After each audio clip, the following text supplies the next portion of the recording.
ජනසත පෙරමුණේ නායක සමනයන් අවසරයි අපේ ආමතුරුනේ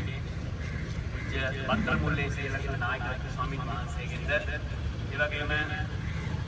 ජනසත පෙරමුණේ උපසභාපති අපේ නායක ස්වාමීන් වහන්සේගෙන්ද ඒ වගේම ජනසත පෙරමුණේ ජාතික සංවිධායක අපේ නායක හමුදුරන්ගෙන්ද අවසරයි ඒ වගේම ජනසන පෙරමුණේ ප්‍රචාරක ලේකම් පසේල් සම්පත් මහතාගෙන්ද පැමිණ සිටින අපේ අපේක්ෂිකාවන්ගෙන්ද ඒ වගේම ජනතාවගෙන්ද අවසරයි. ඉතින් අපි අද මේ ලංකාව පුරාම විසිරලා ඉන්න ජනසන පෙරමුණේ